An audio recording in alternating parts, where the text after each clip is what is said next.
Hey, we're here at the Sinister Creature Con with Sandy Johnson, Judith Myers from the original Halloween, and Sandy, I almost called you Judith. You get that a lot, don't you? I do. I can only imagine. I do. So, before we get into Halloween, which I know you have to talk about till you're blue in the face, and I'm sure it's exhausting, I really would like to know about modeling, because I know that that's kind of how you got your start in acting and everything. But you were doing acting before that. You were doing like theater and stuff like that. Mm-hmm. And so, like, what came first, the modeling or the acting?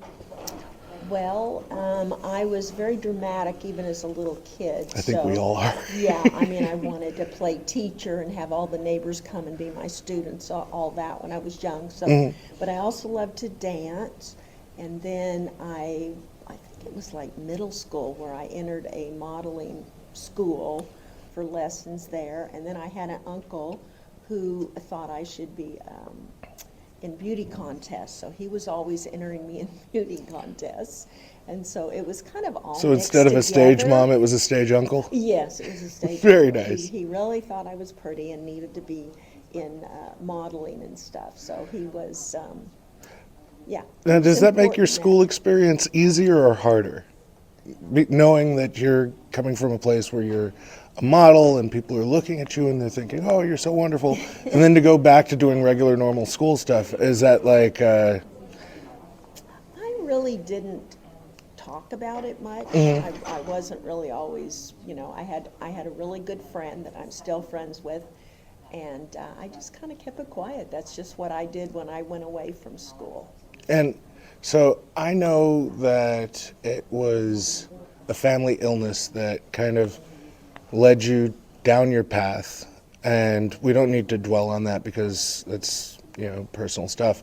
But when you started working with Playboy, what was that experience like? It has to be kind of, at that period of time, Playboy is one of the biggest media publications in the world. And you're coming into that. They automatically set you up with like an agent. Like, what's the process like for that? Well, after you, of course, you send in photos and all of that, and then they decide, if they're going to use you or not. And the competition is severe, no doubt about it. So I was very excited when I found out that they had actually accepted me and scheduled me for June of 74. And whether or not you want to go with their agency, I mean, that's totally up to you. Yeah. But they had been very good to me, and I thought it was a good match. And it turned out it was, because that's where John Carpenter found me, through that agency. And so, kind of transitioning, because you've done some like comedy stuff, like kind of teen sex romp comedies, and then you do this film. And this is, by all intents and purposes, a really low budget horror film. You feel like you're going to be doing like a weekend on this and you're never going to hear about it again. Right. Now, 46 years later, you're sitting in a building full of weirdos wearing hoodies with Michael Myers likeness on them and on their hats. And I was sitting at your table yesterday. There was a guy, a grown man, in full Michael Myers regalia, who literally stood like parallel to her table for, it had to have been like an hour, right? Yeah, long time. And just played the Halloween theme and just stood there, just menacingly. and I have to assume, because I know that after acting, you went into teaching, correct? And so you were Miss Johnson, we're going to say Miss Johnson, and nobody was the wiser, I'm assuming. You never had anybody in the class go, hey, Miss Johnson, is this you? No, I did not have that. That's a relief. Yeah, they probably would have fired me, and I really liked my job, so I'm glad they didn't. So, because there's another actress, Deborah Voorhees, who also Did lose her job. lost her job, Yes, she did. did Playboy, did horror films, and people had discovered it. And so I have to imagine that's kind of in the back of your head, or no? Yes, you do. You do. You know, I definitely kept it quiet because I really loved my job working with the kids. I didn't learn until after that had happened to Deborah. We had a discussion about it one day, and yeah, so they didn't know, so it was a good thing. And so what were you elementary or? I was middle school special needs. I Oh. taught science. That's awesome. And are you doing that still, or? No, I You don't have retired, time. about 10 years ago, I guess. From that. And so it just kind of seamlessly almost comes around at 2018 when Halloween H4O is what they call it, or the Hollow Green, comes around and they search you out. And that's your first kind of inkling of the fervor and the excitement around the character Judith Myers. Absolutely.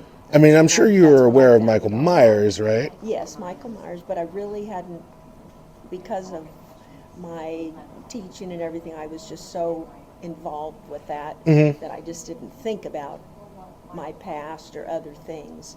So I didn't realize that other Halloweens had been made, never even thought to check it out. Yeah. So, what would you say is the most rewarding thing about this chapter of your life where you're getting to revisit the early work that you did? Wow. The fans are super important to me. I love them. They definitely enrich my life, both on social media and in person. Also, I've started making films again, so that's really fun. Very cool. Said I had to, that part of my life was cut short by the tragedy and stuff. Yeah. So now that I'm back to it and can do films, it's really fun.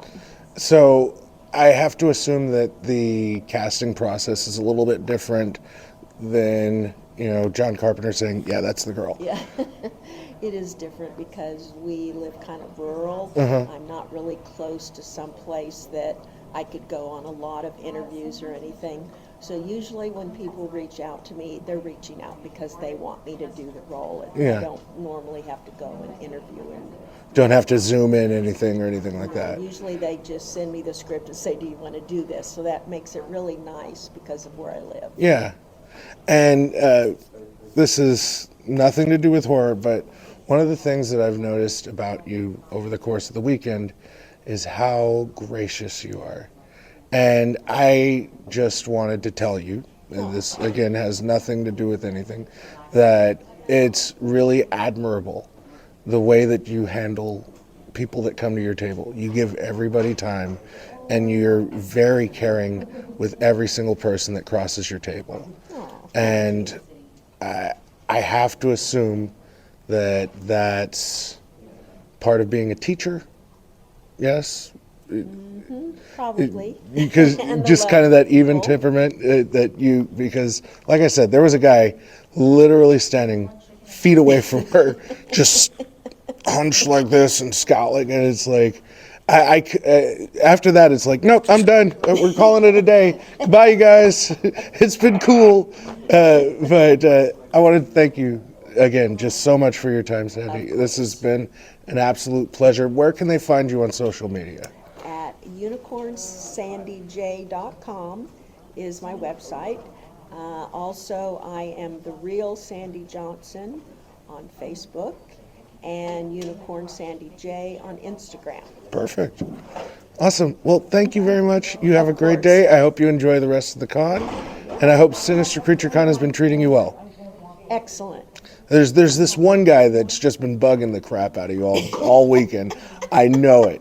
And I think I could point a finger to who that person might be. But thank you very much, Sandy. Of course, you're welcome. All right. It was a Awesome. pleasure.